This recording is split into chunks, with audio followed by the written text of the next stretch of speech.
بسم اللہ الرحمن الرحیم۔ السلام علیکم اسٹوڈنٹس۔ بھائی فرسٹ ایئر کی اسلامیات کی بک ہے اور ہمارے سورہ انفال چل رہی تھی۔ اس کا ٹاپک نمبر 3 ہے، آیت نمبر 20 تا 28، ٹھیک ہے۔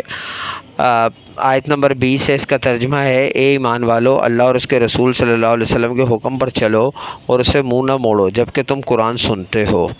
تشریح: اس آیت میں اللہ تعالیٰ کی طرف سے اہل ایمان کو اللہ اور اس کے رسول صلی اللہ علیہ وسلم کی اطاعت کرنے کی نصیحت فرمائی گئی ہے۔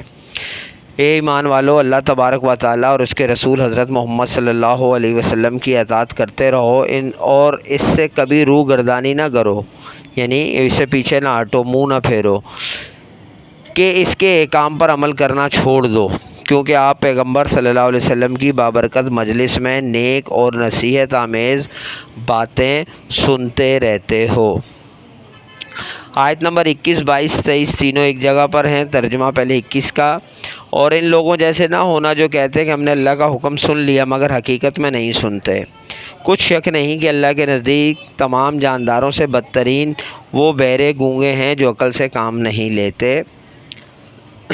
اور 23 کا ترجمہ ہے، اور اگر اللہ ان میں نیکی کا مادہ دیکھتا تو ان کو سننے کی توفیق بخشتا، اور اگر بغیر صلاحیت کے ہدایت کے سماعت دیتا تو وہ منہ پھیر کر بھاگ جاتے۔ تشریح: ان آیات میں اہل ایمان کو منافقوں کے طرز عمل سے اجتناب کریں، یعنی یہاں پر اہل ایمان کو کہا گیا ہے کہ وہ باز آ جائیں، منافقوں کے والے عمل نہ کرنے کی نصیحت اور کفار کے شرط دعاب والی حیثیت بیان کی گئی ہے۔ اور ان منافقوں کی طرح نہ بنے جنہوں نے کہا کہ ہم نے نصیحت اور وعظ کی باتیں سنی ہیں، جبکہ وہ نہیں سنتے کیونکہ وہ نہیں سننا چاہتے۔ یقیناً اللہ تعالیٰ کے نزدیک دنیا کے بدترین جانور گونگے اور بہرے ہیں جو بے عقل بھی ہیں، تو یہ بھی ایسے ہی جانوروں میں سے ہیں۔ اگر ان کے لیے اللہ کی طرف سے تھوڑا سا بھی خیر حاصل کرنا ممکن ہوتا تو انہیں حق سننے کی سعادت حاصل ہوتی، اور اگر اللہ زبردستی انہیں حق سنا دیتا تو بھی وہ منہ پھیر لیتے اور اسے قبول نہ کرتے۔ آیت نمبر 24، 25، 26، 27۔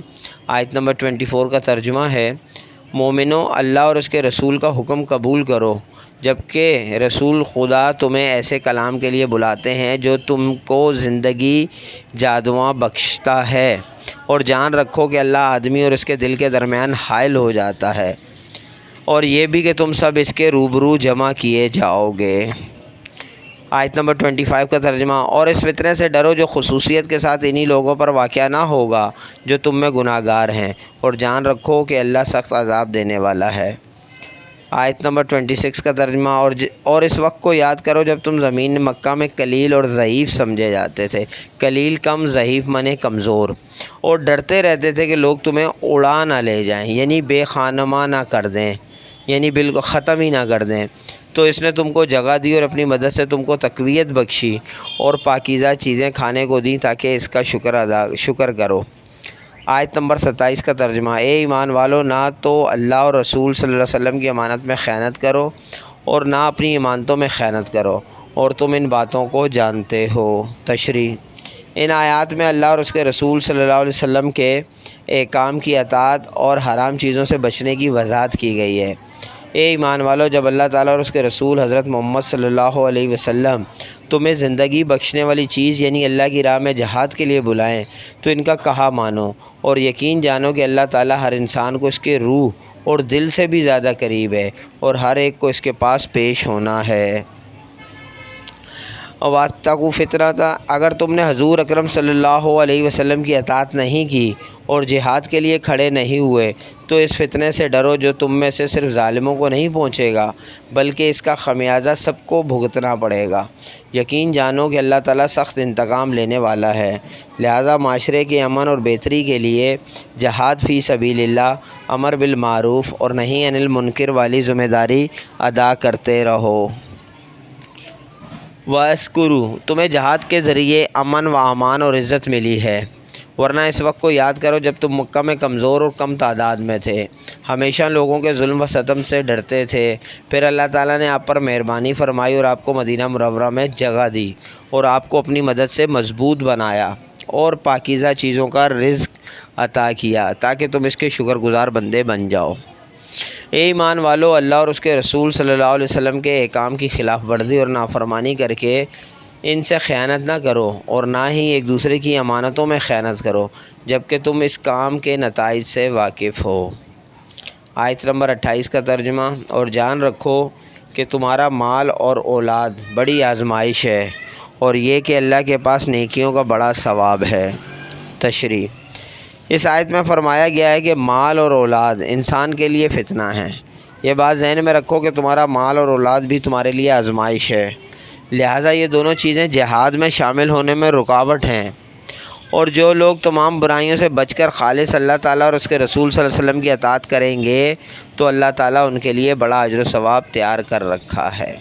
تو یہ بھائی اس کی جو ہے ریڈنگ تھی، چھوٹا سا مطلب ٹاپک تھا، اور زیادہ آیات بھی نہیں ہیں، 8 ہی آیات ہیں۔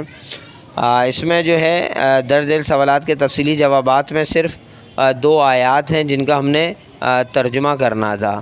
تو اس میں جو ہے پہلی آیت جو ہے وہ 21 نمبر کر دے دیا ہے یہاں آپ کو، پھر بے میں جو ہے جو ترجمہ ہے وہ آیت نمبر 28 کا ہے، وہ بھی اس کا ترجمہ بھی لکھ کر دے دیا۔ پھر شارٹ کویسچن آنسر ہیں 4۔ منافقین میں کیا خرابیاں تھیں جن کے بارے میں کہا گیا کہ آپ ان جیسے نہ بنیں۔ دوسرا تھا وہ کون سا وقت مراد ہے جب مومنوں کی تعداد کم تھی۔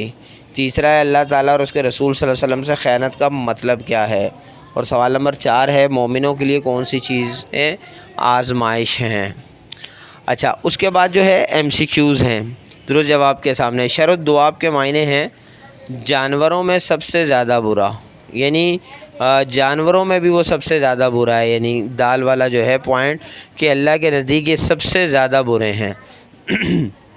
دوسرا ہے لما یحییکم سے مراد، اب دیکھو اگر ورڈ کی میننگ کی جائے تو اس کا مطلب بنتا ہے زندگی بخشنا، زندگی، لیکن زندگی بخشنے کے لیے جو یہاں مراد لی گئی ہے چیپٹر میں وہ ہے جہاد، کہ اگر تم جہاد میں شرکت کرو گے تو تمہیں زندگی بخشی جائے گی۔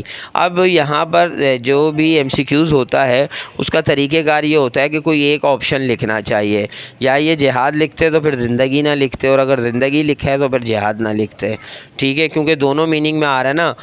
اب عربی کی جو اردو میننگ کریں تو وہ زندگی بخشنا ہے، اور اگر اس کی اندرونی میننگ دیکھیں تو وہ جہاد کے لیے استعمال ہوا ہے، تو میں نے ان دونوں کو ٹک کر دیا ہے بھائی، اب وہ دیکھ لیجئے گا۔ تھرڈ ہے فتنہ سے مراد ہے، تو یہاں پر جو ہے آپ کو یہاں پہ دیا ہوا ہے فتنہ، نیچے یہاں پہ ہم نے ابھی پڑھا ہے کہ اگر تم یہ مطلب حضور صلی اللہ علیہ وسلم کی اطاعت نہیں کرتے ہو، جہاد کے لیے نہیں کھڑے ہوتے، تو پھر فتنے سے ڈرو، ٹھیک ہے، اور جو تمہیں بھگتنا پڑے گا، یعنی تمہیں پنش ہوگی، آزمائش ہے یہ، مطلب فتنہ جو ہے، اور اس میں جو ہے یہ تم پر یہاں پر یہی بتایا جا رہا ہے کہ اگر تم نہیں کرتے اس طرح تو پھر اس کا جو خمیازہ ہے سب کو بھگتنا پڑے گا۔ تو یہاں پر بات ہے عذاب کی، یعنی یہاں پر عذاب سے ڈرایا جا رہا ہے۔ تو یہ جو ہے آپ کے MCQs تھے جو کمپلیٹ ہو گئے۔ اچھا، یہ چیپٹر آپ کا کمپلیٹ ہو گیا، آئی ہوپ کہ اچھی طرح آپ کو سمجھ آیا ہوگا۔ اگر کوئی چیز سمجھ میں نہیں آئی تو کمنٹ ضرور کیجیے گا، انشاءاللہ نیکسٹ ویڈیو میں ملتے ہیں، اجازت دیجیے۔